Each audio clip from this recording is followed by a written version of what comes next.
What's going on, everybody out there? This is Popular Stranger, and we are back at you again today with another Madden 22 Ultimate Team video. In today's video, we're going to be going over the best free 95 overall Super Bowl present player for you guys to pick from the House Rules Fantasy Pack that you can earn right now. So in today's video, we're going to go over all 8 players that are in the pack, give you the best ones, and also show you how to earn that pack. Now, if you guys enjoy this video, if you like it, if it helps you out, be sure to go ahead and click that thumbs up button. Shows a lot of support on the channel, helps the videos get noticed. And also, if you're brand new here because you were searching around YouTube for MUT 22 content, whether it's to get free players, to make coins, to build your ultimate team, you found the right channel. Just make sure you stay a while, click that subscribe button, turn that notification bell on as well, so you guys are alerted when we drop additional videos. So let's start out and talk about how to get this free fantasy pack. There is a House Rules event going on right now. This will expire or end next Friday, probably 10 a.m. Eastern time. Throwdown Showdown. You can see all the rules there on your screen. I'm not going to break them all down,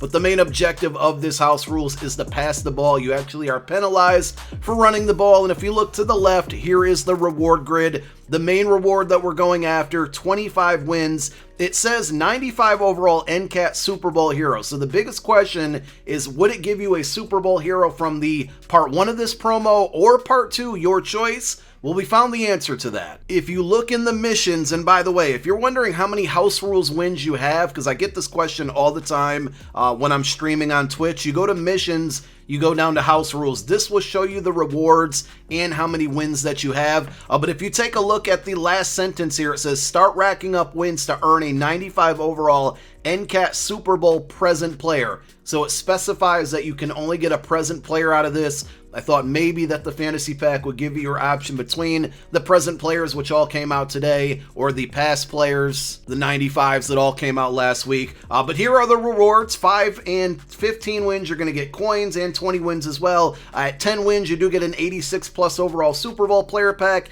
If you happen to open up or unlock this pack within the next 2 days, there are LTDs in packs right now that you might be able to get. The main reward, 95 overall NCAT Super Bowl present player. Again, it specifies present player at 25 wins. So that's what we're shooting for. That's the goal. Now, let's break down all of these players and tell you the best one to pick. And the first one we're going over is Cam Akers. So this card is not terrible, but it's not good. And also, we're coming off the promo and House Rules last week where you could have gotten a free Marshawn Lynch from the House Rules, and I think that Marshawn Lynch compared to Cam Akers, the Lynch is just a better card. If you missed the boat, you didn't get that card, or you desperately need a halfback, he's not terrible. He's just not really like even the top 3 choices in my opinion. Maybe at number 3. We'll kind of narrow him down at the end of the video. But 94 speed. I think where he kind of catches a L here is 89 trucking, which I didn't expect that to be extremely high for such a small back. But then only 86 brake tackle. So like he's not giving you good trucking or brake tackle. He does have good agility, good acceleration, good spin move, but at the end of the day, you need the trucking or the brake tackle to be in 90s, and he doesn't have either unless you power him up. Next up, we have Darious Williams, cornerback, man-to-man archetype. The downside to this card, if you noticed it as quick as I did, 5'9". He's just way too short. And 93 speed. We're seeing a lot of the top tier, the meta cornerbacks in the game with 95 and 96 speed now. So he's just got so many good things going against him, like good things as far as what a cornerback needs. 93 speed, too slow. 5'9", too short. Zone at 92, man at 94, very good. Press at 90, pretty good. Agility being at 90, not terrible. And then acceleration at 96, very good. But all in all, just, it's just not a good card. The third Rams player in a row, Tyler Higbee, and I'm just going to come out and say it right away, this card is terrible. He is 6'6", so with a tight end, you like the height, and 6'6" is very, very tall, same as Darren Waller, but 92 speed, so like Darren Waller has 94 speed, the Mark Andrews that came out yesterday, 93, he's got 92, he's lacking in speed. His run block isn't terrible, but it's not great either, so 80 run block. The route running is awful. Mid route running at 86. That's the most important route running for a tight end. That's not in the 90s. Even the short route running is not in the 90s at 89. His catching is okay at 93, But when you look at like a Waller who has 96 catching and 94 speed, and I think the route running's even better, and then even like the Zach Ertz that was free last week was 92 speed, but had much better catching. I think his route running was better, but the run block wasn't there. Just all in all, I think the only good thing about this card is he's 6'6". If you need some depth at tight end, I mean, you can have him as a second or third tight end. Not a bad option if you don't like any of the other cards, but I just think it's a really bad card.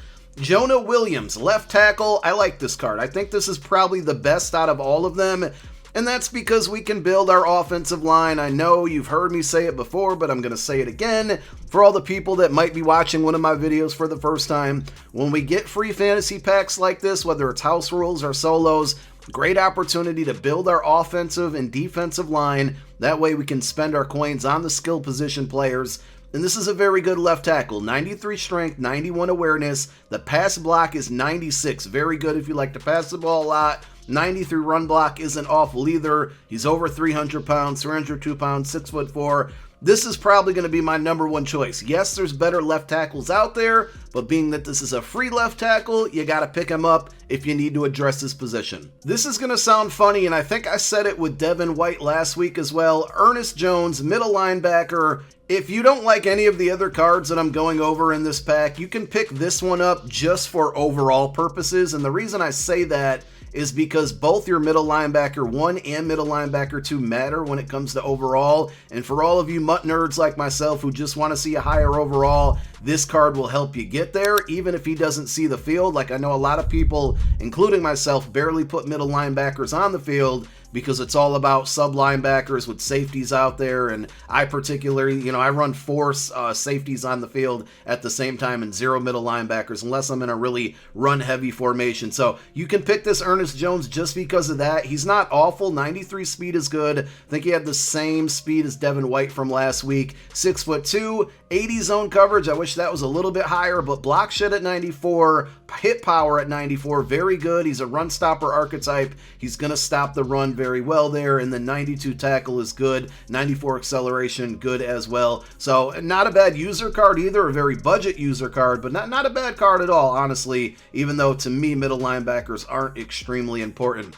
We have another cornerback. We had Darious Williams. Now we have Mike Hilton, both 5'9", so both just too short in my opinion. 93 speed, which I think they were both at 93 speed, right? So these are very similar cards. 92 man, 94 zone, 90 press, 96 acceleration. I think the biggest difference is Darious Williams was better at man and Mike Hilton's better at zone. But at the end of the day, they're both just too slow and too short for anybody to be picking up. If you need this one, I think most of these guys don't have a second theme team, but Mike Hilton does have Steelers Team Chem if you power him up for what it's worth. Trey Hendrickson, this is a pretty good card. 89 speed, a little bit slow compared to the meta that we're seeing right now. Most of the defensive ends are in the 90s now, low 90s, approaching mid 90s, but 89 speed isn't terrible. It's just kind of funny because he's a speed rusher archetype, but I really love the combination of 95 finesse move and 95 block shed. That's very good because the block shed's going to help you against the run. The finesse move's going to help you against the pass. Now his power move, not very good at all. Strength is pretty low, but 95 acceleration, 93 tackle. I like this card, and there's a bunch of very bad cards out of all the ones to choose. This one, actually kind of stands out for me. And then the final card, because we have 8 of them, is Tee Higgins. And this is just super unfortunate that this card is so bad because it has the potential, like the physical attributes, to be a very good card. He's 6'4", 94 speed is pretty good, right? 6'4", 94 speed. Of course, there's faster cards out there, but for a free card, we're not going to complain at that. The route running is where this just absolutely kills me, right? 90 short route running, 88 mid, 85 deep. Short route running is the least important out of the 3 key route running. Well, they're all the same, right? They're not key, but you get what I'm saying, right? Short is the least important, and he's only got 90, and then the mid and the deep are just awful. Also, he's a physical wide receiver archetype, which means he just doesn't get very good abilities. He does have 96 catching, that's really good, 95 catch in traffic, 98 spec catch, but you're going to have to throw this card on streaks, put deep out elite on him, and just try to aggressive catch people to death, because otherwise he's not going to really get past many defenders, especially in man coverage, with such terrible route running. If his deep and mid route running were better, this would easily be the best card out of the bunch. So just overall, very disappointing. If I had to tell you the best cards, it's got to be Trey Hendrickson and Jonah Williams. If you need a left tackle, go get Williams. If you need a defensive end, go get Trey Hendrickson. But that's pretty much it. Are the cards good? Not at all. Are they worth playing for? The House Rules event looks like it's fun. You can rank up some XP if you're still chasing level 50. And even if you don't want any of these cards, remember, you can always quick sell whichever one you pick for training, and that doesn't hurt. Thank you guys so much for tuning in once again. My name is Popular Stranger. I'm out. Peace.